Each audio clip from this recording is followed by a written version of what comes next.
Well, yesterday Terry reflected on the incident with Thomas after the resurrection. I expect you remember that Thomas, alone among the disciples, wasn't there when Jesus first appeared to them after the resurrection. And they went and told him, and he said, "I can't possibly believe it. Can't possibly believe it. I won't believe it unless I put my hand in the hole in it, and put my finger in the hole in his hand, see the hole in his side where the nail went in. I can't believe it." And then a week later, they're together again, and Thomas is there this time, and now Jesus appears, and he invites Thomas to do exactly what he said he needed to do, to touch his hand to see the hole, put his finger in the hole in his side. And Terry described Thomas as his hero, and there's something very attractive, isn't there, about his honesty. He can't believe it, and we've been there too. And there's something very special, I think Terry said, about that Thomas needed to make faith his own. He needed to make the resurrection his own story. He couldn't just take it second hand. He needed it to be his story. He needed to embark on that journey. A journey that is never finished in this life, a journey from not believing to trusting in Jesus, journey into a relationship. And again, it made me wonder whether we should ever call biblical characters our heroes. Maybe we have to look at how Jesus treats Thomas. Now, as Terry said, there's certainly no justification whatsoever in the incident for condemning Thomas. Jesus doesn't. But neither does Jesus say, "Well, you're absolutely right to doubt."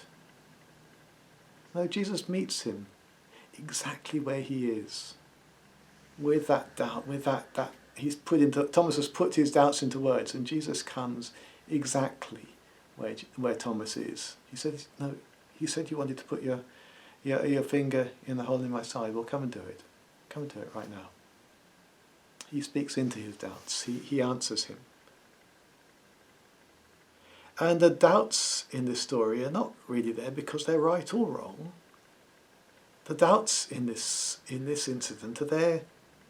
This incident, I'm sure, is recorded because doubts are things we have. We do struggle, don't we? We struggle to believe in our mind like Thomas.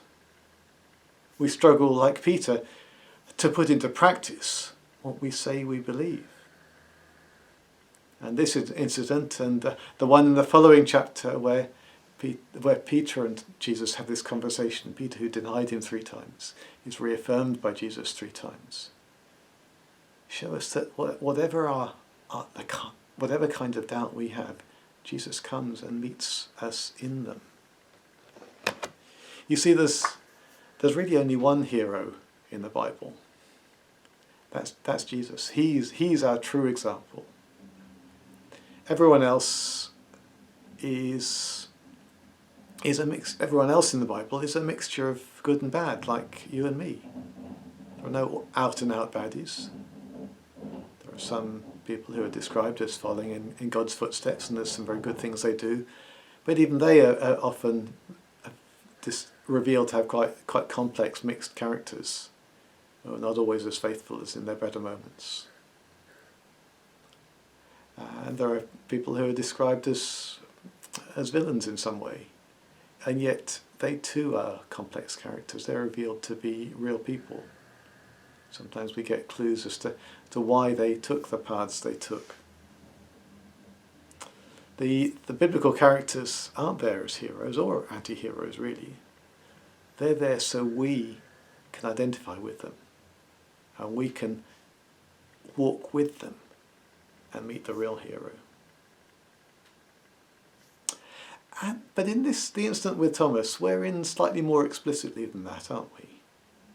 Because after Thomas has felt the holes in his hands and said, "My Lord, my Master, my Lord and my God," he's put his faith, his trust in Jesus.